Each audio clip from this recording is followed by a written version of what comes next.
Yo, what's up, guys? Welcome back to a brand new video over on PrizePicks. I got my 3 favorite plays today in the World Cup for you. We got huge games. Argentina's playing today. France is playing today. Norway and Senegal is a huge game. We're going to give out picks for all 3 of those games. First up, do me a huge favor. Drop a like on this one. Takes you 2 seconds, completely free. And I'm setting a like goal. If you guys get to 50 likes in this video, I'm going to drop a bonus pick in tomorrow's video. So we're going to go through the 4 best plays tomorrow. But guys, 50 likes, that's what we got to hit. And now let's talk about the recap from the day before. By the way, man, recaps are one thing that I will always do every single day. When I make my video, I'm going to recap the day before. If you guys do not like the recaps, if you guys do not think that transparency is important in this game when people could just lie to you about if they hit or missed, then feel free to go ahead and skip a couple minutes ahead and get right to the picks. But the recap, we had some really good stuff, man. The Discord plays were what smacked. And when I say Discord plays, man, these are all free picks, bro. These are free picks that I sent out here over on the Discord. I sent you guys. This is the 3 Waking Cash picks you guys can go ahead and take. Green, green, green, all 3 of them, man. And this pays out a 5x. So now, I'm going to talk about something real quick because this was the play that cashed out. I sent this out for Sunday, right? And then a few days earlier, I sent out this play for Saturday. It missed. And then a few days earlier, I sent out, where was it? Another Waking Cash pick, I think.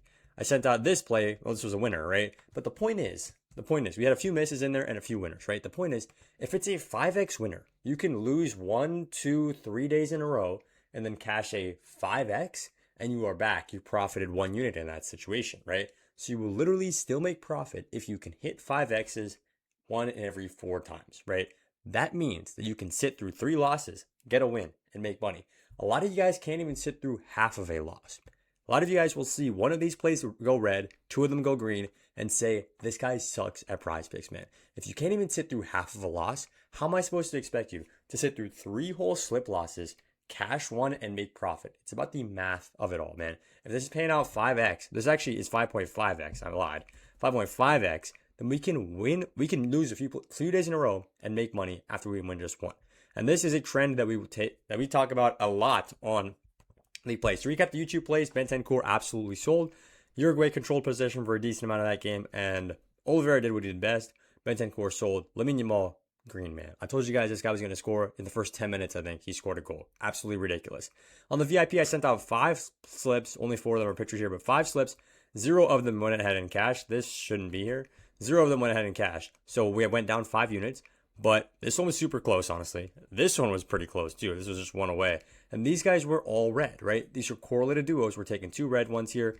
And if these go the other way, we're greening on both, right? But the point is, like I just said before, right? With a 5x play on the Discord that I'm sending out, you can lose 3 in a row, cash 1 day, and then be up 1 unit, right?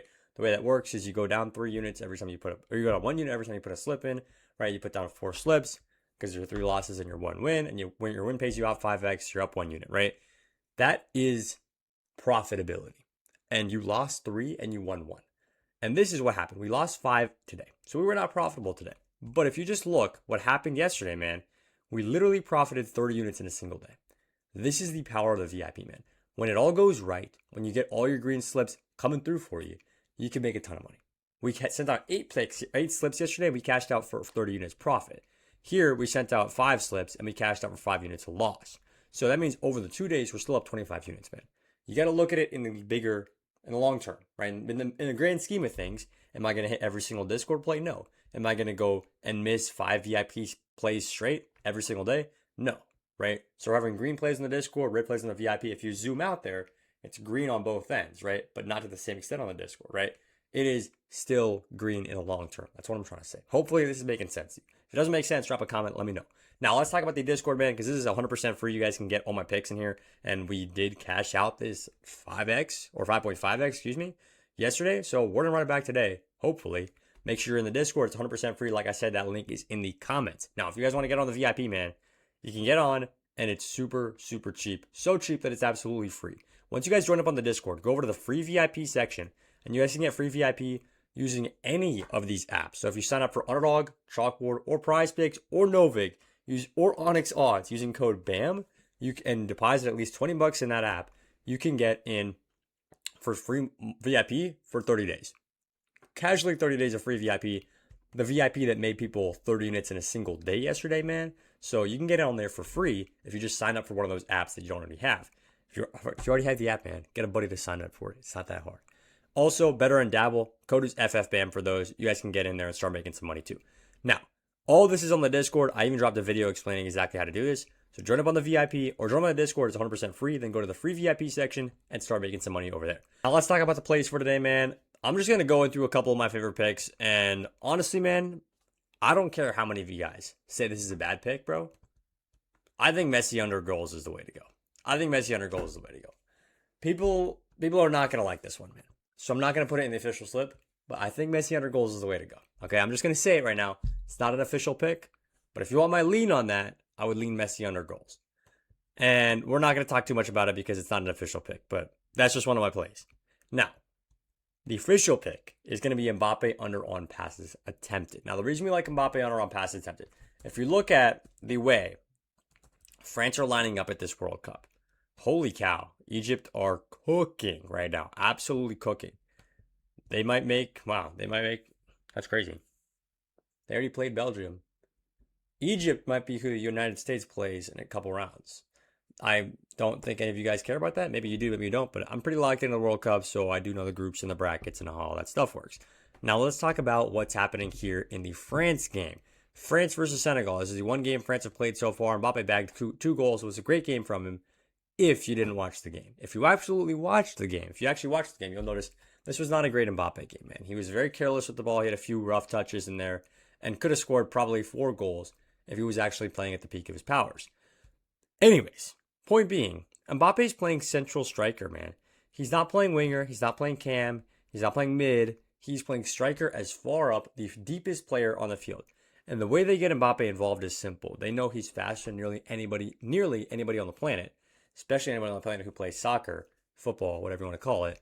So what do? They put him at the furthest back defender, so he's not going to be offsides.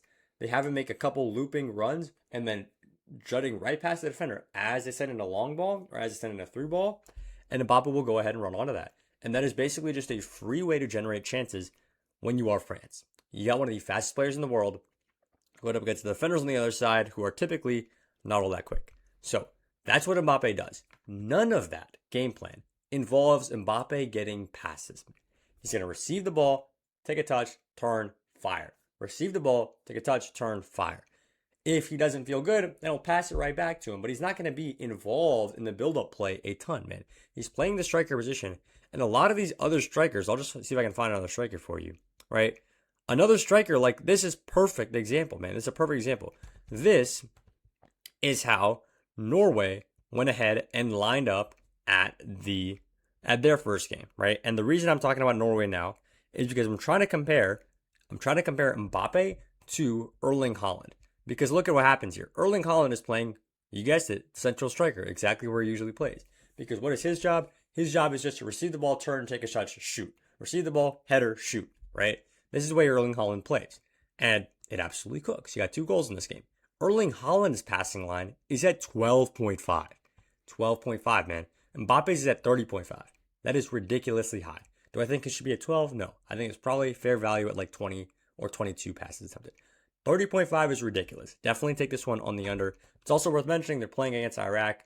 If he does, score a couple goals and they're up 4-0 at the 60th minute, there's a good chance he gets subbed out in that 70 or 80th minute, which would actually be very helpful for this play. Now, let's get into the next couple plays for the day. We're going over passes attempted once again. We're actually going to that Norway versus Senegal game, and we're taking Diouf and Niakate on the overs for their passes attempted. Now, this one is a little bit of an interesting one. We're using correlation here. And the way we're doing this is basically saying we think Senegal will control possession. And if Senegal do control possession, what's going to happen? Niakate is going to get more passes and Diouf's going to get more passes. Now, we can look at exactly what happened in this France versus Senegal game. Senegal didn't exactly control the possession as in have the majority, but they had more than they were projected, right? It's not about just who has more than 50%. It's about who had more possession than they were projected. France were projected around 65% possession going into this game. Senegal were projected, obviously, around 35% possession. Senegal was the team that actually had more possession than expected. They played better than expected, they controlled the ball more than expected, and the game script led to them having more possession. In this one, Senegal players, Niakate went for 81 passes, and Diouf went for 43 passes, both clearing their lines by at least 4 passes. Very, very solid. Now, we expect the same thing to happen against Norway here because Norway are not a team that absolutely love to hold on to the ball. If you look at this, they did get 63% possession, but it was against Iraq, where straight up not a very strong team, by far the worst team in this group. Norway are one of those teams that build up very, very fast. They don't like to sit around and pass the ball too much because they have a striker playing winger right here, and this winger right here is very good, very good dribbling. But I'm getting too much into the weeds of it now, man. The point is, Senegal have the better midfield. Senegal are going to be the team that controls possession, man.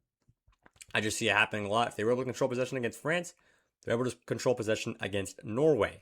And you can even see they're projected to have a little bit more possession here. So I do like it a ton here, especially if Norway can score early, which I think is possible if they score off of a corner kick or something like that. Then Senegal will hold on to the ball a ton, try to pass it around a lot, and break down the Norwegian defense. So these are the plays that I like right here. Mbappe underpasses, Diouf overpasses, Niakate overpasses, and this is going to play out for a 5x. Make sure to drop a comment down below if you guys appreciate the video. If you guys want to see anything else on this video, 50 likes and I'll do a bonus play in tomorrow's video. And make sure you guys are in the Discord because it's 100% free and you can start cashing out with us. That's all I got. I appreciate you watching, and let's make some money on the World Cup on Monday.